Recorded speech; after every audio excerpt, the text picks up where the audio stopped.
कार्तिक मास कथा अध्याय 9। जय श्री कृष्णा। राधे राधे। आप सभी का दिन शुभ और मंगलमय हो। इससे पहले का अध्याय सुनने के लिए, वीडियो को लाइक करने के लिए आप सभी का बहुत बहुत धन्यवाद। आज सुनिए कार्तिक मास महात्म्य में आगे का अध्याय। आज के अध्याय की शुरुआत हम भगवान श्री हरि विष्णु जी की एक सच्ची कथा के साथ करते हैं। तो चलिए कथा का रसपान करते हैं। एक गांव में एक निर्धन जुलाहा दंपति रहता था। जुलाहे का नाम था सुंदर और उसकी पत्नी का नाम था लीला। दोनों पति पत्नी अत्यंत परिश्रमी थे। सारा दिन परिश्रम करते सुंदर सुंदर कपड़े बनाते, किंतु उनको उनके बनाए वस्त्रों की अधिक कीमत नहीं मिल पाती थी। दोनों ही अत्यंत संतोषी स्वभाव के थे। जो मिलता उसी से संतुष्ट होकर एक टूटी फूटी झोपड़ी में रहकर अपना जीवन निर्वाह कर रहे थे। वह दोनों भगवान श्री कृष्ण के परम भक्त थे। दिन भर के परिश्रम के बाद जो भी समय मिलता उसे दोनों भगवान के भजन कीर्तन में व्यतीत करते। सुंदर के पास एक तानपुरा और एक खड़ताल थी। जब दोनों मिलकर भजन गाते तो सुंदर तानपुरा बजाता और लीला खड़ताल।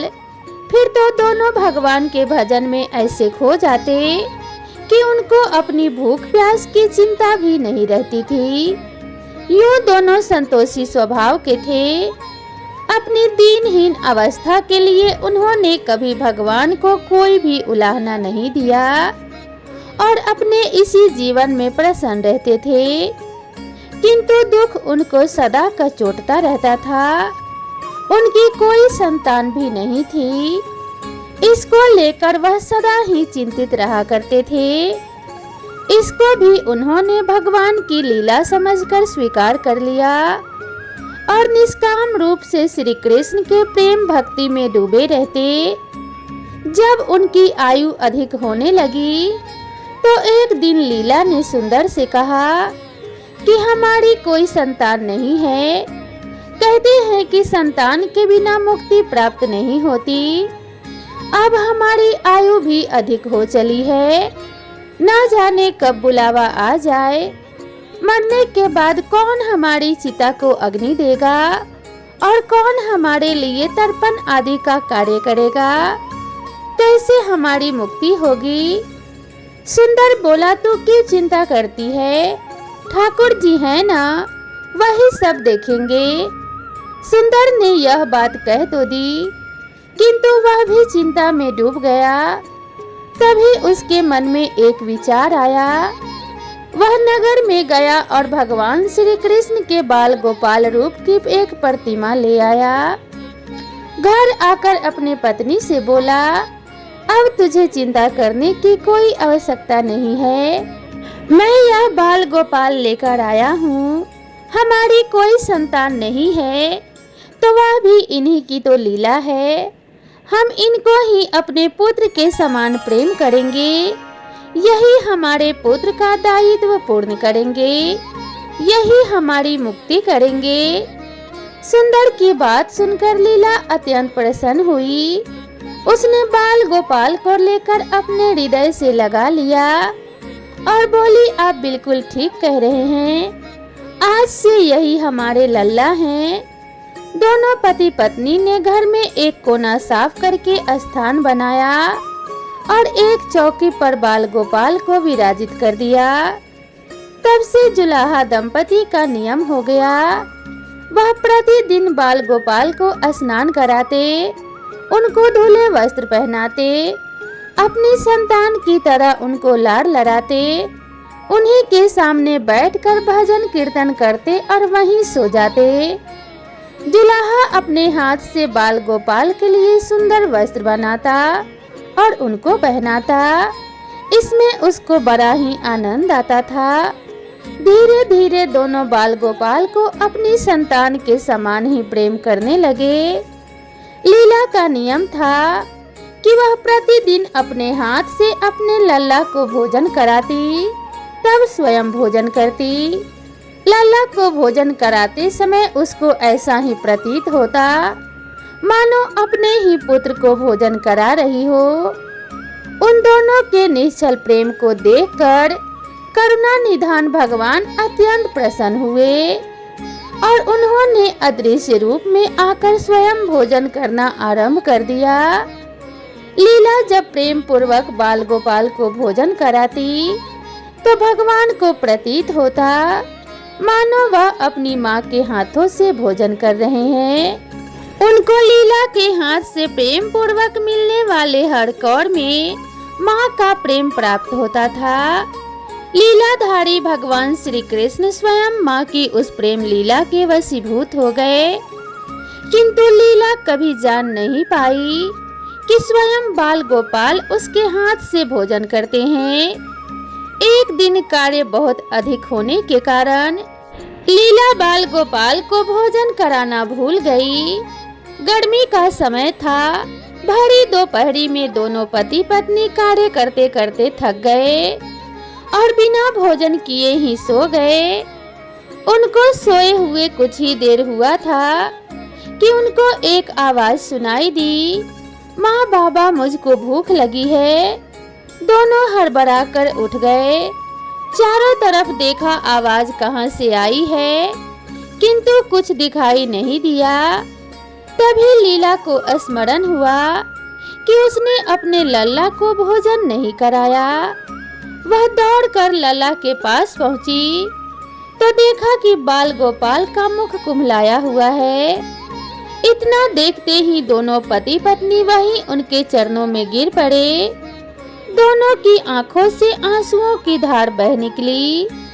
लीला तुरंत भोजन लेकर आई और न जाने कैसा प्रेम उमड़ा कि लल्ला को उठाकर अपनी गोद में बैठा लिया और भोजन कराने लगी। दोनों पति पत्नी रोते जाते और लल्ला को भोजन कराते जाते, साथ ही बार बार उनसे अपने अपराध के लिए क्षमा मांगते जाते। ऐसा प्रगाढ़ प्रेम देखकर भगवान अत्यंत द्रवित हुए और अंतर्यामी भगवान श्री हरि साक्षात रूप में प्रकट हो गए। भगवान ने अपने हाथों से अपने रोते हुए माता पिता के आंखों से आंसू पोंछे और बोले, प्रिय भक्त, मैं तुम्हारी भक्ति और प्रेम से अत्यंत प्रसन्न हूँ। तुम जो चाहो वर मांग लो, मैं तुम्हारी प्रत्येक इच्छा पूर्ण करूँगा। इतना सुनते ही दोनों भगवान के चरणों में गिर पड़े और बोले कि हे दया निधान, आप हमसे प्रसन्न हैं और स्वयं हमारे सम्मुख उपस्थित हैं। हमारा जीवन तो धन्य हो गया। इससे अधिक और क्या चाहिए? इससे अधिक तो किसी भी वस्तु का कोई भी महत्व नहीं हो सकता। आपकी कृपा हम पर बनी रहे, बस इतनी कृपा करें। श्री हरि बोले, यदि तुम चाहो तो मैं तुम्हारे जीवन में संतान के अभाव को समाप्त करके तुम्हें एक सुंदर संतान प्रदान करूंगा।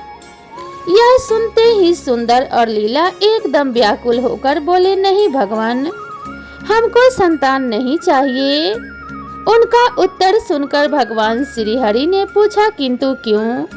अपने जीवन में संतान की कमी को पूर्ण करने के लिए ही तो तुम मुझको अपने घर लेकर आए थे। यह सुनकर वह दोनों बोले, प्रभु, हमको भय है कि यदि हमको संतान प्राप्त हो गई तो हमारा मोह उस संतान के प्रति बढ़ जाएगा और तब हम आपकी सेवा नहीं कर पाएंगे। उनका प्रेम और भक्ति से भरा उत्तर सुनकर करुणा निधान भगवान करुणा से भर उठे। स्वयं भगवान की आंखों से आंसू टपक पड़े। वह बोले कि हे मैया बाबा, मैं यहाँ आया था आपके ऋण को उतारने के लिए, किंतु आपने तो मुझको सदा सदा के लिए अपना ऋणी बना लिया। मैं आपके प्रेम का यह ऋण कभी नहीं उतार पाऊंगा। मैं सदा सदा तुम दोनों का ऋणी रहूंगा। मैं तुम्हारे प्रेम से अत्यंत प्रसन्न हूँ। तुमने अपने निर्मल प्रेम से मुझको भी अपने बंधन में बांध लिया है। मैं तुमको वचन देता हूँ कि आज से मैं तुम्हारे पुत्र के रूप में तुम्हारे समस्त कार्य पूर्ण करूंगा। तुमको कभी संतान का अभाव नहीं होने दूंगा। ऐसा कहकर भक्त वत्सल भगवान बाल गोपाल की प्रतिमा में विलीन हो गए। उस दिन से सुंदर और लीला का जीवन बिल्कुल ही बदल गया। उन्होंने सारा काम धंधा छोड़ दिया और सारा दिन बाल गोपाल के भजन कीर्तन और उनकी सेवा में व्यतीत करने लगे। उनको न भूख सताती थी, न प्यास लगती थी। सभी प्रकार की इच्छाओं को उन्होंने पूर्ण रूप से त्याग दिया। सुंदर कभी कोई कार्य करता तो केवल अपने बाल गोपाल के लिए। उनके सामने जब भी कोई परेशानी आती तब बाल गोपाल तुरंत ही एक बालक के रूप में उपस्थित हो जाते और उनके समस्त कार्य पूर्ण करते। वह दंपति और बालक गांव भर में चर्चा का विषय बन गए, किंतु गांव में कोई भी यह जान नहीं पाया कि वह बालक कौन है और कहां से आता है और कहां चला जाता है। धीरे धीरे समय बीतने लगा। जुलाहा दंपति बूढ़े हो गए, किंतु भगवान की कृपा उन पर बनी रही। अब दोनों की आयु पूर्ण होने का समय आ चला था। भगवत प्रेरणा से उनको यह ज्ञात हो गया कि उनका समय पूरा होने वाला है। एक दिन दोनों ने भगवान को पुकारा। ठाकुर जी तुरंत प्रकट हो गए और उनसे उनकी इच्छा जाननी चाहिए। दोनों भक्त दंपति भगवान के चरणों में प्रणाम करके बोले कि हे नाथ, हमने अपने पूरे जीवन में आपसे कभी कुछ नहीं मांगा। अब जीवन का अंतिम समय आ गया है, इसीलिए आपसे कुछ मांगना चाहते हैं। भगवान बोले कि निसंकोच होकर अपनी कोई भी इच्छा कहो। मैं वचन देता हूँ कि तुम्हारी प्रत्येक इच्छा को पूर्ण करूँगा। तब बाल गोपाल के अगाध प्रेम में डूबे वह वृद्ध दंपति बोले कि हे नाथ, हमने अपने पुत्र के रूप में आपको देखा और आपकी सेवा की। आपने भी पुत्र के समान ही हमारी सेवा की। अब वह समय आ गया है जिसके लिए कोई भी माता पिता पुत्र की कामना करते हैं। हे दीनबंधु, हमारी इच्छा है कि हम दोनों पति पत्नी के प्राण एक साथ निकले। और हे दया निधान, जिस प्रकार एक पुत्र अपने माता पिता की अंतिम क्रिया करता है और उनको मुक्ति प्रदान करता है, उसी प्रकार हे परमेश्वर, हमारी अंतिम क्रिया आप अपने हाथों से करें और हमको मुक्ति प्रदान करें। श्री हरि ने दोनों को उनकी इच्छा पूर्ण करने का वचन दिया और बाल गोपाल के विग्रह में विलीन हो गए। अंत में वह दिन आ गया जब प्रत्येक जीव को यह शरीर छोड़ना पड़ता है। दोनों वृद्ध दंपति बीमार पड़ गए। उन दोनों की भक्ति की चर्चा गांव भर में थी, इसीलिए गांव के लोग उनका हाल चाल जानने उनकी झोपड़ी पर पहुँचे। किंतु उन दोनों का ध्यान तो श्री हरि में रम चुका था। उनको नहीं पता कि कोई आया भी है। नियत समय पर एक चमत्कार हुआ और दुल्हे की झोपड़ी एक तीव्र और अलौकिक प्रकाश से भर उठी। वहां उपस्थित समस्त लोगों की आंखें बंद हो गई। किसी को कुछ भी दिखाई नहीं पड़ रहा था। कुछ लोग तो झोपड़ी से बाहर आ गए, कुछ वहीं धरती पर बैठ गए। श्री हरि अपने दिव्य चतुर्भुज रूप में प्रकट हुए। उनकी अप्रतिम शोभा समस्त सृष्टि को अलौकित करने वाली थी। वातावरण में एक दिव्य सुगंध भर गई। अपनी मंद मंद मुस्कान से अपने उन भक्त माता पिता की तरफ देखते रहे। उनका यह दिव्य रूप देखकर दोनों वृद्ध अत्यंत आनंदित हुए। अपने दिव्य दर्शनों से दोनों को तृप्त करने के बाद करुणा निधान लीलाधारी समस्त सृष्टि के पालनहार भगवान श्री हरि विष्णु जी वहीं उन दोनों के निकट धरती पर ही उनके सिरहाने बैठ गए। भगवान ने दोनों भक्तों का सिर अपनी गोद में रखा उनके शीश पर प्रेम पूर्वक अपना हाथ रखा।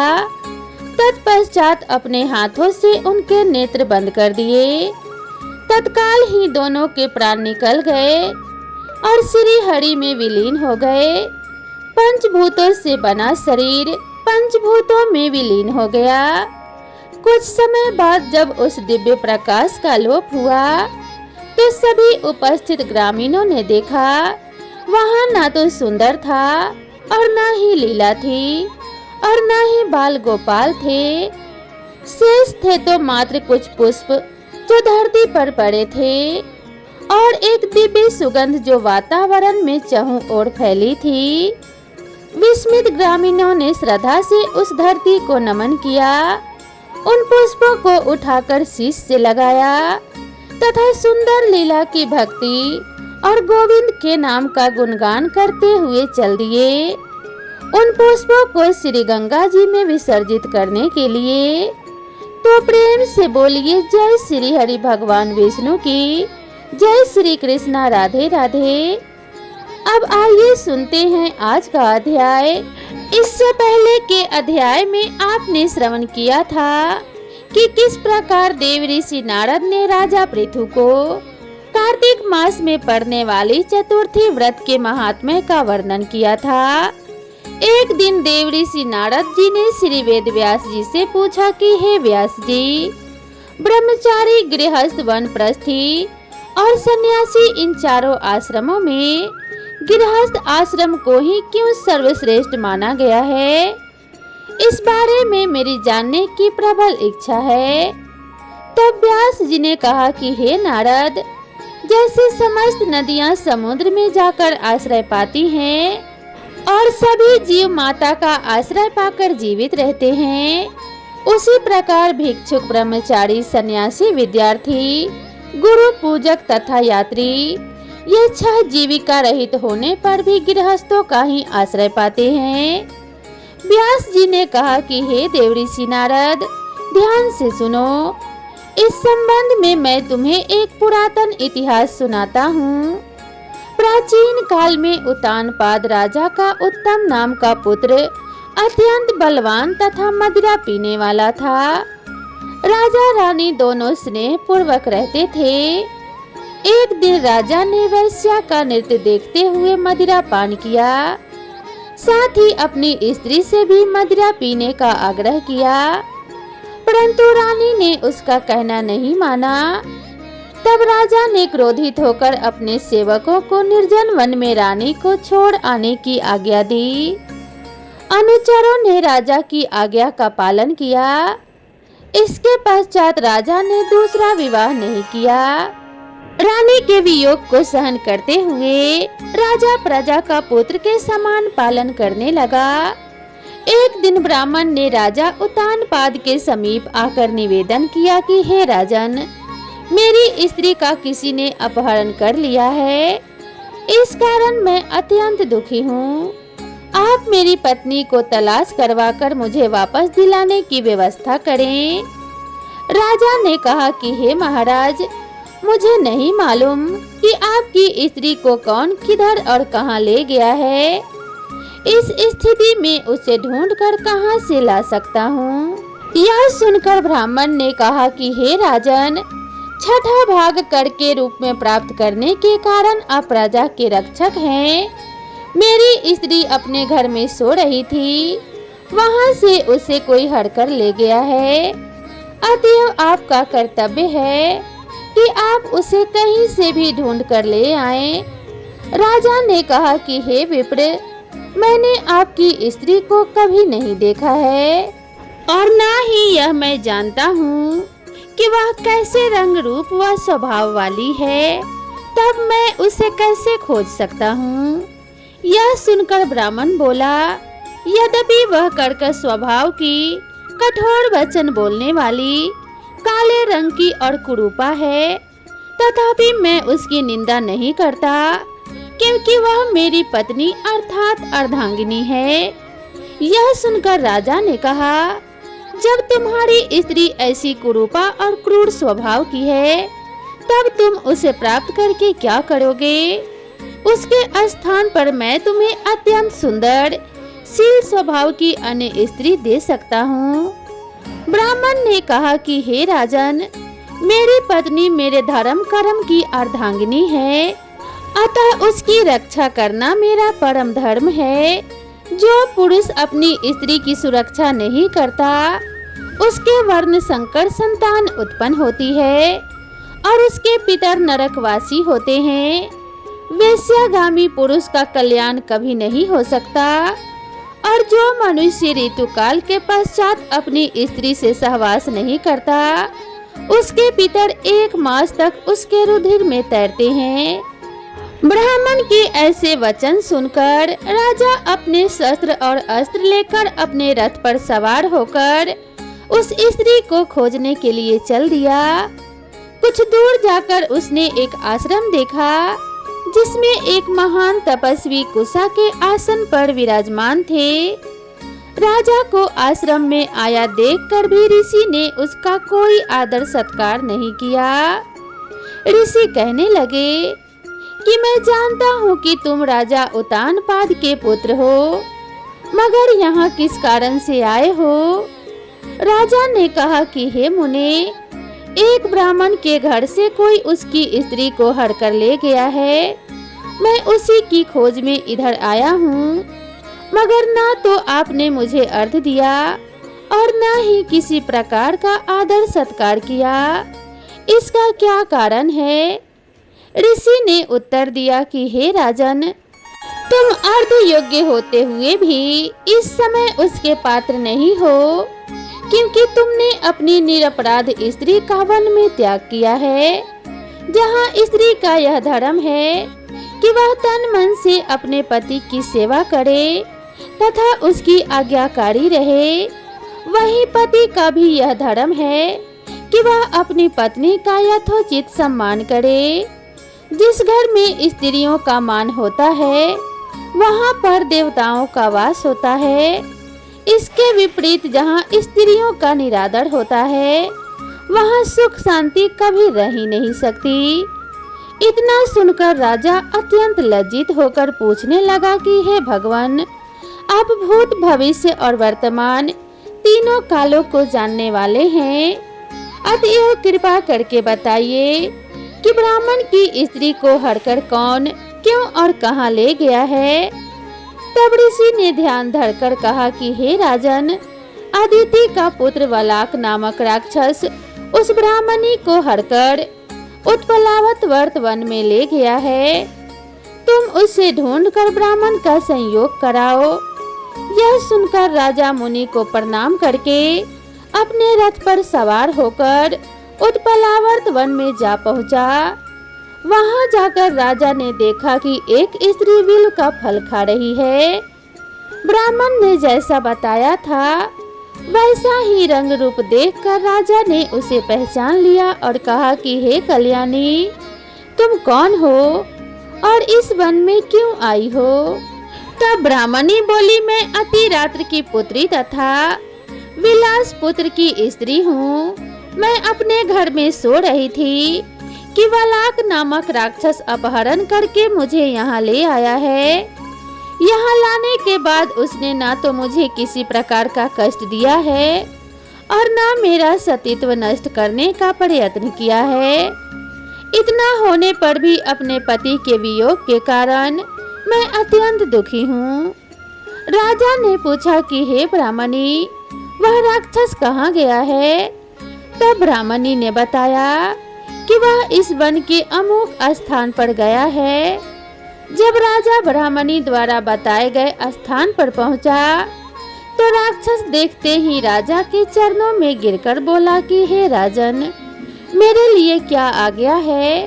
तब राजा ने कहा, अरे निशाचर, तू ब्राह्मणी को हरकर क्यों लाया है? यदि तू इसके साथ विवाह करना चाहता है तो यह अत्यंत कुरूपा है, और यदि तेरी खाने की इच्छा हो तो वैसा कह। तब राक्षस कहने लगा कि हे राजन, मेरे घर में अनेक रूपवती अप्सराएं हैं। उनके अतिरिक्त मैंने कभी किसी स्त्री से भोग की इच्छा नहीं की और ना मैं मांस का भक्षण करता हूँ। मैं तो पूर्व जन्म के पापों का प्रायश्चित कर रहा हूँ। इस ब्राह्मणी का पति राक्षसों को मारने का मंत्र जानता है। जब हम यज्ञ का अन्न ग्रहण करने के लिए जाते हैं तो वह हमको भगा देता है, क्योंकि यज्ञों का आचार्य वही बनता था। इसी कारण उस ब्राह्मण को दुखी करने के लिए मैं उसकी स्त्री को हर लाया हूँ। शास्त्रों के नियम अनुसार स्त्री के बिना पुरुष को धार्मिक कर्म करने का अधिकार नहीं है, अतः अब वह यज्ञों में आचार्य नहीं बनता। राक्षस के ये वचन सुनकर राजा ने विचार किया कि यह भी परोक्ष रूप में मेरी ही निंदा कर रहा है। मुनि ने भी स्त्री का त्याग करने के कारण मुझे अर्धयोगी नहीं माना है। तभी राजा को विचार मग्न देखकर राक्षस कहने लगा कि हे राजन, मैं आपकी प्रत्येक आज्ञा का पालन करूंगा, आप आज्ञा दीजिए। इतना कहकर वह हाथ जोड़कर खड़ा हो गया। राजा ने कहा कि हे निशाचर, तुम इस ब्राह्मणी को इसके घर पहुंचा दो और उसके बाद जब भी मैं तुम्हें याद करूं, तुम मेरे पास आ जाना। इतना सुनते ही वह राक्षस ब्राह्मणी को लेकर उसके घर छोड़ने चला गया। इसके बाद राजा विचारने लगा कि मैंने अपनी निर्दोष पत्नी को घर से निकाला है, अतएव मैं अब कौन सा ऐसा पुण्य कर्म करूं जिससे इस पाप की निवृत्ति हो। तब राजा ने पुनः उन्हीं मुनि के पास जाकर उनसे उपाय पूछा। मुनि ने कहा कि हे राजन, पुरुष के लिए स्त्री धर्म, अर्थ, काम और मोक्ष सभी कुछ देने वाली है। इतना ही नहीं, स्त्री के बिना इस लोक तथा परलोक कहीं पर भी सुख की प्राप्ति नहीं हो सकती। स्त्री चाहे कैसी ही कुरूपा, मूर्ख, रोगी, दरिद्री या खोटी स्वभाव वाली क्यों न हो, पुरुष को उसका सम्मान करना ही चाहिए। पश्चाताप करते हुए राजा ने कहा कि हे मुनि, मैंने अपनी निर्दोष पतिव्रता स्त्री को त्याग दिया है, अतएव अब मैं क्या करूं? मुनि ने कहा कि हे राजन, तुम्हारी स्त्री को अकेली वन में घूमते हुए देखकर सतापात नामक नाग उसे पाताल लोक में ले गया है। उस नाग की नंदा नाम की एक कन्या है, जिसने उसको घर में छिपा रखा है। यह सुनकर राजा वहां से अपने घर आया तो ब्राह्मण को स्त्री सहित अपने घर में देखकर अत्यंत प्रसन्न हुआ। इसके बाद राजा ने ज्यों ही वलाक राक्षस को याद किया, वह तुरंत उपस्थित हो गया। तब राजा ने उसे पाताल लोक से अपनी स्त्री को लाने का आदेश दिया। आज्ञा मिलते ही वलाक पाताल लोक गया और वहां से राजा की स्त्री लाकर उसको सौंप दी। तदनंतर राजा और रानी स्नेह पूर्वक रहने लगे। नारद जी ने अंत में कहा कि हे राजा पृथु, यह गृहस्थ आश्रम महात्म्य हमने तुमको विस्तार पूर्वक सुनाया। अब और क्या सुनना चाहते हो सो कहो। अब आगे का वृतांत आप अगले अध्याय में सुनिएगा। तब तक के लिए जय श्री कृष्णा, राधे राधे। भगवान श्री हरि विष्णु की जय, माता लक्ष्मी की जय। भगवान श्री हरि विष्णु और माता लक्ष्मी की कृपा आप सभी के ऊपर सदैव बनी रहे, इसी कामना के साथ आप सभी से विदा लेते हैं। मिलते हैं नेक्स्ट वीडियो में, तब तक के लिए राधे राधे।